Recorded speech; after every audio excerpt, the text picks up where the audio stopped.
Carroll versus Kyle Shanahan. They're on like two different ends of the spectrum. Kyle Shanahan is like the new age, offensive-minded person who's been sort of crowned a genius without winning anything yet, but everyone pretty much assumes he will. Pete Carroll's like the oldest coach in the league, defensive-minded. People kind of see him as stodgy, but I'll put it this way. Pete Carroll, defensive coach, his offense has been better than his defense for years. He's had his starting quarterback in the Pro Bowl 10 of the last 11 years. He developed Russell Wilson in the sense that he drafted him, didn't miss him, knew that he was the right guy, knew that he was ready to start right away, and put him in a position to maximize his strengths and minimize his weaknesses. Did that for a long time. Got rid of him before the rest of the league knew he was washed, and then brought in Geno and made him a Pro Bowl quarterback for the first time in his career. So this is a defensive coach who gets no credit, but develops quarterbacks and has a good offense. It's almost like he understands modern football. Then you got Kyle, who's considered a offensive genius, cutting edge on offense, but his defense is always better than his offense. He has never developed a Pro Bowl quarterback. He can't keep his quarterbacks healthy. Pete Carroll, his starting quarterbacks have missed 3 games in the last 11 years. So I think it's kind of an interesting comparison. Well, what I see... Maybe Pete Carroll should be called an offensive coach and Kyle Shanahan should be called a defensive coach. I guess that's where I was going. You're a dick. So, yeah, I am. Yeah. That's right. The distinguishing quality that I see between Kyle is obviously age, between Kyle and Pete, but I feel like Pete has really settled into being just a head coach. And I feel like if you look at his philosophy that you just laid out, it's the inverse of what Kyle does with the 49ers.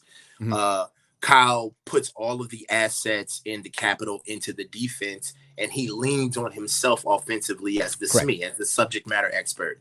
Pete, in turn, puts a lot of of draft into the offense, and then he leans on himself and his expertise on defense. And because of that, I feel like if you're going to do that from a defensive coach, you also have to find a really good relationship between you and your offensive staff, right? Because you're going to need to have somebody who you trust intrinsically with that quarterback position. You're going to be able to have to make hard decisions. But they've gone through a bunch of offensive coordinators, and none of them have been exactly cutting edge. And yet their quarterback stays healthy and goes to the Pro Bowl every year.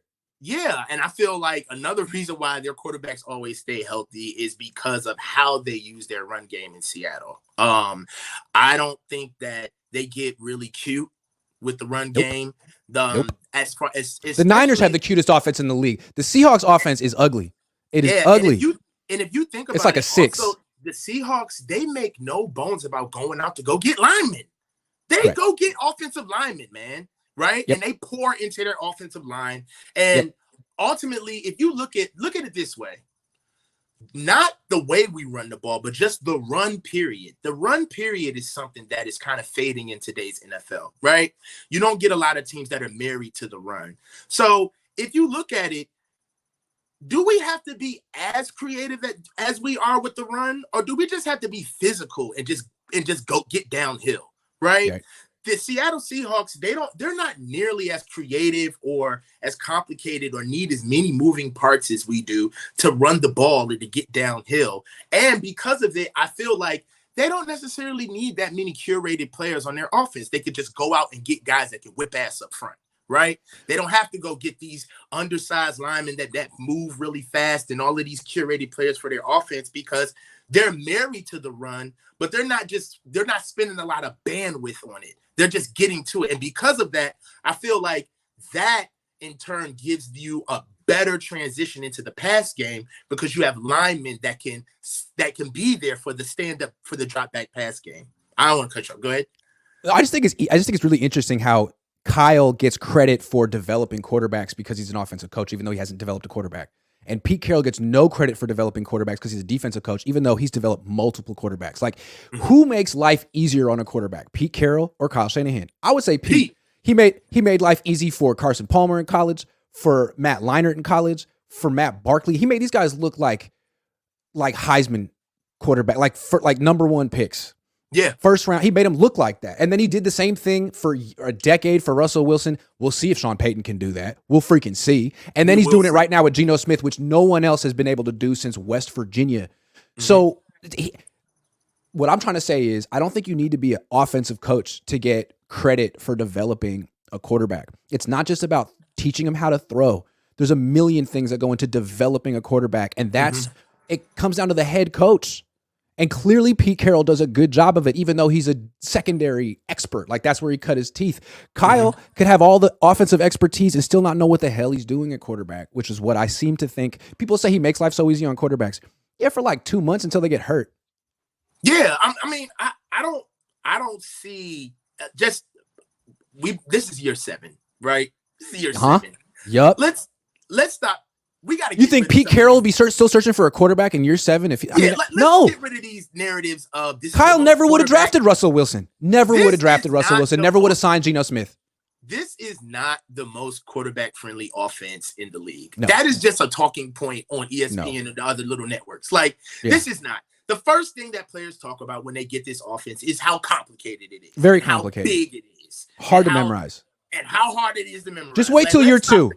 Stop the cap, okay? Yeah. This scheme is hard to learn, okay? And not only is it hard to learn, imagine if we had audibles. I was just thinking about that. I'm like, imagine how much bigger this offense would be if we had to actually bake in real-time content, contemporaneous calls, where we get to actually get out there and play real football and get to see our players, our offense do something outside of what they're told to do. So, this is not a quarterback-friendly offense. If it was a quarterback-friendly offense, we would have found one guy and stuck with them, right? I mean, it's a quarterback-friendly offense in the sense that Christian McCaffrey's here.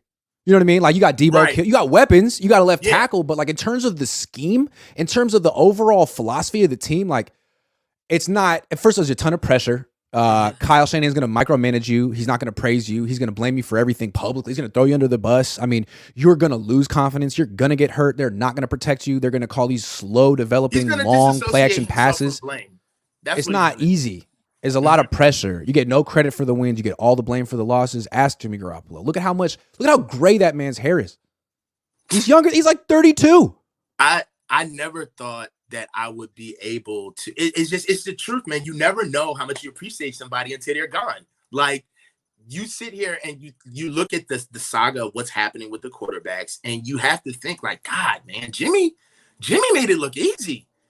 You know what I'm saying? Like, Jimmy, bad games, gets shitted on, comes out with a smile, doesn't have anything to say. The locker room loves him. He's okay with the locker room. He takes Kyle's abuse, still takes the fans' abuse. He's the scapegoat when we don't win. Then takes us to the Super Bowl and we bring in this replacement. You know, like, Jimmy made it look easy. I just want to compare Kyle and Pete one more time, okay? So forget developing the quarterback. How about just scouting and identifying when they're ready to start? Pete drafted Russell Wilson in round 3. Okay. Started him right away. Saw him in practice. Said, oh my God, this guy's the best quarterback on my team. Screw you, Matt Flynn. We're going with Russell right now. And Matt Flynn was hot at the time. Okay. So Kyle drafts Brock Purdy with the last pick in the draft. All credit to you for doing that, man. You drafted him. You saw him. Did he start him right away? No. He's the best quarterback on the team, though, right? That's what you're telling us now. But you didn't see that. You didn't see it in training camp. You didn't see it in preseason. What did you do? You put him at 3rd string. So Pete Carroll, the defensive coach, has a better eye for the quarterback position than Kyle Shanahan, the offensive genius. That's unarguable, undeniable. Kyle Shanahan signed Nate Sudfeld. Pete Carroll signed Geno Smith. Now Kyle's trying to one-up him with this Sam Darnold thing. Let's see if it works, man. This is your attempt to sort of answer what Pete Carroll just did, because I'm going to call Pete Carroll is the quarterback whisperer of the NFC West. Honestly. Okay. He is. Okay. He is. So look, this has to track if Sam plays, though. If Sam plays and plays well and stays healthy, Kyle Shanahan, all credit to you, because right now you're not on Pete Carroll's level as an offensive coach. You're a better defensive coach than Pete Carroll right now. But as an offensive coach, I got to give it to Pete. Sorry. Grant, sorry, man. Hold up. I can't. Grant. Sorry, I got ahead of myself a little bit right there. No. Sorry, but you know what I meant. Better offensive coaching, gosh. I did not let you do that. Okay, fair enough. I just tried to slide it in there. You're right. All right. Pause. Too much. Singular says, what is it going to take for the media fans to hold Kyle to feet to the fire this year if we don't win it all with one of the three quarterbacks? I feel like you've been sort of asking that question in a very respectful way in the super chats. Like, hey, to all the different hosts of my channels, like, hey, what's it going to take for you to hold Kyle Shanahan accountable? I love that question. I mean, I feel like I've been there. I feel like you're there. I feel like we're trying right now. I am there. And you know what? The reason why I poignantly asked, like, what will it take for you, right? Yeah. Is because it's different for everyone. Yeah, it's because that's true. I want to get to the point that one, it's different for everyone, and two, there has to be one threshold that does it. Okay. Mm-hmm. And when it happens, everybody's not going to be ready to do it. Right. So there really is no time when you're going to be ready, but you do have to understand that there's going to be a moment that you can't pass. And if you let it pass, then we're just going to keep losing. If you think about it too, like it's 7 years, Niner fans are married to Kyle Shanahan. So like the idea that you got to get a divorce and leave, like that's hard. You don't just wake up one day and be like, well, 7 years down the drain, see you later. It's been great. Like, I think it's going to be a very painful epiphany for a lot of Niner fans. Like, you know what? I've been lying to myself. I've been lying to myself for 8. I'm not happy. My needs are not being fulfilled by this coach. Swear to God. Really, and honestly, if it keeps coming into the quarterback situation and the guys get older, right? Uh-huh. Right. One of the things that we keep talking about is how are we going to pay for everybody? But the clock doesn't stop running. At some point, it's not going to be how do we pay for George? How do we pay for Debo? It's going to be they're not worthy of the money that we're supposed to pay them anyway. And it's time to reload. And now that window's gone. Yeah. And now it's time to do it again. And Kyle, you can do it again, right? So guys, you don't, if you're getting to the point where we're giving these guys their second bag, you got to understand that they're not going to be as good as what they were when we gave them their first bag, and we're going to have to offload them anyway.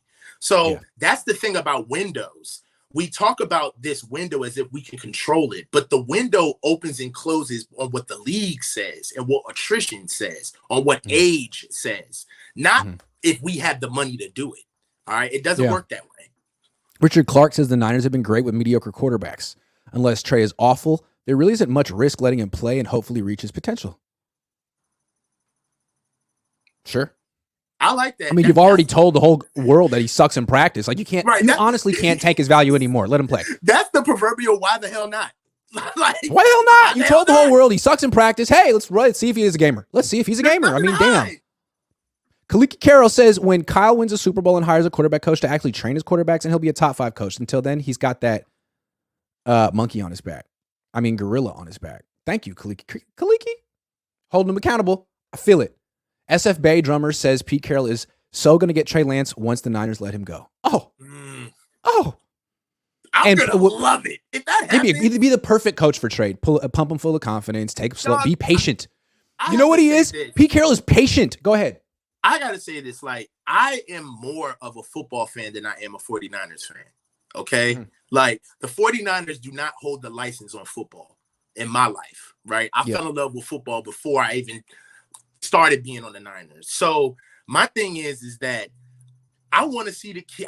My thing is that nobody's bigger than the game. I want to see if the kid is good. And if he's not, he's not. Agreed. Okay? But if he is and he plays somewhere else, that's going to be beautiful to see. Because that's the game, dog. Agreed. I want to compare one more thing between Pete Carroll and Kyle Shanahan. So, again, Pete Carroll drafted Russell Wilson. That's significant. Kyle Shanahan never would have drafted Russell Wilson there. How do I know? Because he drafted Kirk Cousins instead. He had a chance to. He had a chance and wanted Kirk Cousins. So Pete Carroll saw it with Russell Wilson, made it work immediately. Kyle Shanahan wanted Kirk and didn't make it work immediately. Can I help you out there? Kyle had a second round grade on Kirk. Uh-huh. So if he liked Kirk better. If Kyle would have gotten his chance without RG3, they would have drafted Kirk in the second round. Correct. Let's go further. If somehow Kyle Shanahan had lucked into getting Russell Wilson, who he didn't want, somehow he had just landed on his team, how would Kyle have started him? Probably freaking not. If he had to start him, How would he have used him? Probably like he used RG3. He probably would have got hurt. Never got hurt playing for Pete Carroll until the very end, the last season when he missed 3 games. But for Kyle, dude, it would have been hurt immediately like Trey Lance. I'm telling you, man. I'm taking Pete Carroll. And what it is is that, I mean, let's just challenge the academic side of this debate, right? You need to open up this scheme, man. If you can only use athletic quarterbacks in a certain way, and we're looking at sample sets from 10 years apart, a decade apart, and we're still seeing the same stuff, bro, from what you're doing with running quarterbacks, you got to be more creative. You're the genius. All right, you got to go back to school.